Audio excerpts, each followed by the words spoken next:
திருமணத்துக்கு நியமிக்கப்பட்ட ஒரு பெண். அப்பா திருமணத்தில் கல்யாணம் பண்ணிக்கொள்ள சம்மதித்த அந்த மகன் என்ன நினைப்பான்? பல போராட்டம். தேவதூதன் வந்து அறிவிச்ச உடனே அவளுக்கு ஆண்டவருக்காக பாடு சகிக்கலாம், இந்த சகிக்கலாம். ஆனால் இது எப்படி ஆகும்? இதுவரைக்கும் நான் அப்படி கேள்விப்பட்டதே இல்லையே. ஒரு கன்னி குழந்தை பெற்றெடுப்பது என்பது இதுவரை நடந்துராத காரியம், நடக்க முடியாத காரியம். இது எப்படி ஆகும்? அப்போதான் தேவதூதன் சொல்லுகிறான், தேவனால் கூடாத காரியம் ஒன்றுமில்லை.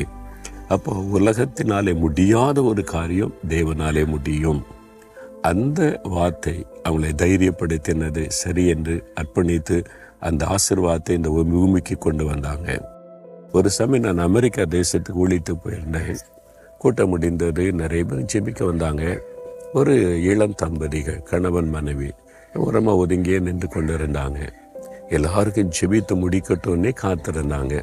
நானும் கவனித்தேன். எல்லாருக்கும் ஜெபிச்சு முடிச்ச பிறகு வந்தாங்க.